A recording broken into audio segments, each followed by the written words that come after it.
La délégation nigérienne de la Direction générale de l'autorité de l'aviation civile, conduite par son directeur général Moussa Chou Ebou Nou, a été accueillie par son homologue le DG de l'ADAC du Tchad, Mohamed Awar Neissa. Sans détour, les représentants de deux entités se sont dirigés vers les locaux de l'ADAC afin de passer à l'accord qui est le mobile de l'air déplacement à N'Djamena, la capitale tchadienne. Ceci étant très important pour notre pays, pour nos deux pays, pour la République fédérale du Nigeria et pour le Tchad.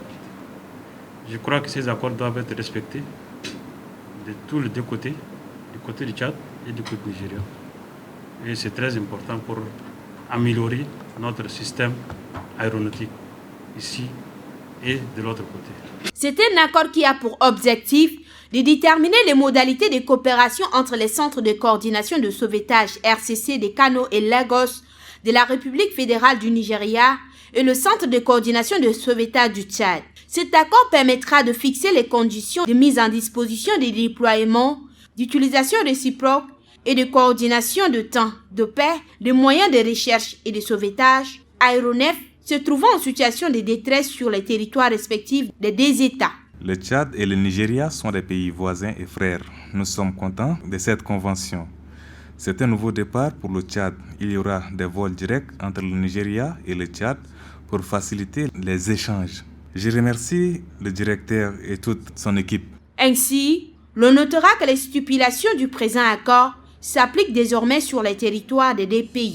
Cet ministre de l'Environnement avertit des dangers de la déforestation et déterminé à reprendre la lutte engagée par ses prédécesseurs qui a fait une descente sous une pluie fine au poste forestier de Lamadji. Après avoir visité quelques sacs de charbon saisis par la brigade forestière, l'homme clame sa détermination à mener un combat sans faille contre les ennemis de l'environnement. Maintenant, c'est fini. On va arrêter ces désordres-là.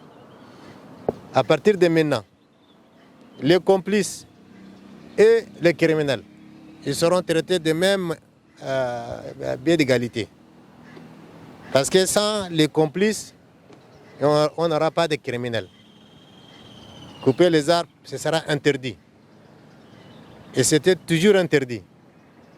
Mais on va revenir en arrière pour appliquer les mêmes mesures draconiennes qui se sont passées il y a dizaines d'années.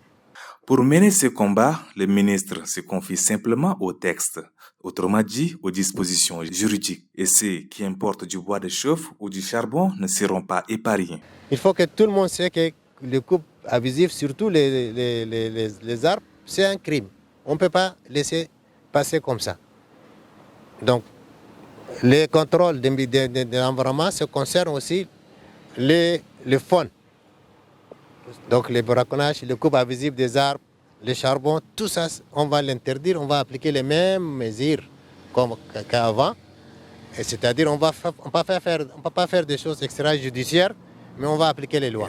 Conscient des difficultés que présente cette lutte, le ministre de l'Environnement, de la Pêche et du Développement durable appelle la population à collaborer avec ses agents sur le terrain pour sécuriser, sauver et préserver l'environnement. Ouvrons l'actualité de ce 14 août par la mission de suivi et évaluation des opérations de révision des listes électorales dans les 7 provinces méridionales, dirigée par le ministre Liman Mahamad qui a connu un succès significatif malgré les obstacles saisonniers. Du 5 au 9 août 2023, l'équipe technique et le président de Conorec ont démontré un engagement inébranlable envers le processus, avançant conformément au chronogramme public. Cette initiative financée nationalement reflète l'engagement de l'administration territoriale à respecter les résolutions du dialogue national inclusif et souverain. La mission a pris en compte les préoccupations des parties prenantes et a répondu avec des solutions adaptées. Le ministre Liman Mahamad a adressé un bilan positif, notant que la plupart des provinces ont dépassé 80% de réalisation.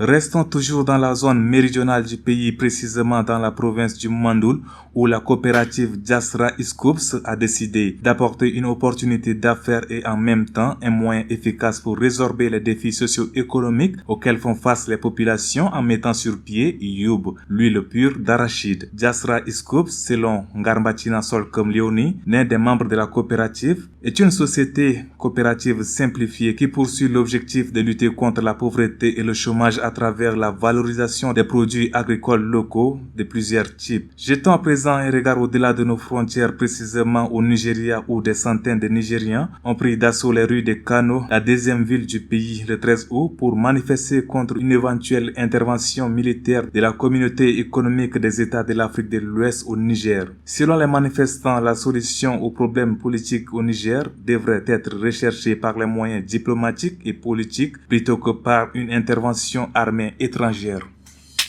Le code pénal nigérien prévoit pour tout citoyen nigérien un crime de trahison passible de la peine de mort. En est reconnu coupable celui qui entretiendra des intelligences avec une puissance étrangère en vue de l'engager à entreprendre des hostilités contre le Niger ou en facilitant sa pénétration sur le territoire nigérien.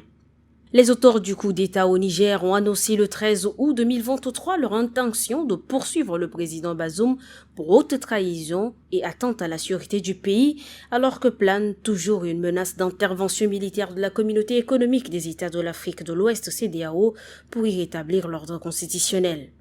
Dans un communiqué lu par le colonel-major Abdraman, le Conseil national pour la sauvegarde de la patrie, CNSP au pouvoir depuis le 26 juillet dit avoir les preuves d'échanges que Mohamed Bazoum aurait eus avec des nationaux, des chefs d'État étrangers ou encore des responsables d'organisations internationales. Le président déchu Mohamed Bazoum a vécu 48 heures très contrastées. Samedi 12 août en fin de matinée, le chef d'État séquestré dans le sous-sol de la résidence présidentielle à Niamey, a été autorisé à consulter son médecin. Mais le dimanche 13 août, le porte-parole de la junte a annoncé dans un communiqué lu à la télévision nationale d'État vouloir le poursuivre. Bazoum entre a priori dans un autre cas de figure. En tant que président renversé mais non démissionnaire, c'est le crime de haute trahison prévu par la Constitution qui est censé s'appliquer à lui. Selon la loi suprême, en cas de condamnation, il pourrait être déchu de ses fonctions. Plus de 15 jours après le putsch, le président Mohamed Bazoum refuse toujours de signer une lettre de démission. Connaître de façon approfondie le logiciel de gestion comptable QuickBooks selon les recommandations récurrentes des auditeurs, c'est le besoin actuel du personnel financier de l'ADES, Agence de développement économique et social. Cet atelier de 5 jours devra contribuer au renforcement de l'outil de gestion des ressources humaines et comptables. ADES, comme vous le savez, travaille avec beaucoup de partenaires, donc des partenaires internationaux comme nationaux. Donc ADES travaille avec les agences du système des Nations Unies, la Banque mondiale, l'Union européenne, par exemple, les différents gouvernements. Et ADES se doit de disposer des outils qui garantissent la traçabilité et la transparence dans la gestion des ressources mise à sa disposition. Nous mettons un accent sur la bonne gestion vraiment des ressources. Qui dit ressources, la dimension comptable, la dimension personnelle et également la dimension matérielle. Les connaissances du personnel d'ADES en termes de modules se feront sur la base de partage de connaissances théoriques et pratiques. Ce sera au total 5 modules qui seront développés tout au long de cet atelier. C'est dans l'optique de réunir les jeunes basketteurs des 10 arrondissements de la ville de N'Djamena que le réseau des jeunes pour le développement et le leadership organise cette compétition. Ce tournoi de basketball est un lieu de brassage et du vivre ensemble. On a programmé les matchs de poules. On s'en va par match de poules. On a 2 poules, poule A et poule B. Dans poule A, on a 5 équipes. Dans poule B, on a 5 équipes. Les 5 équipes vont s'affronter. Ça veut dire que chaque équipe aura 4 matchs à jouer. Donc chaque équipe aura 4 matchs à jouer, 4 matchs à jouer. L'ensemble des matchs fera 14 matchs. Donc dès le départ, nous aurons, après avoir rencontré les 4 équipes, on va ramasser les 2 meilleurs, chaque 2 meilleurs des différentes poules pour aller à la finale. Tous jeunes, chacun se bat pour avoir le meilleur score. À l'ouverture, l'équipe de Gassi a fait face à l'équipe de SOS Village. Au coup de sifflet final de cette soirée, SOS Village qui remporte la victoire avec 73 points contre 61 pour l'équipe de Gassi. Ce programme de 47 matchs s'étendra jusqu'au 29 septembre pour arriver à la finale.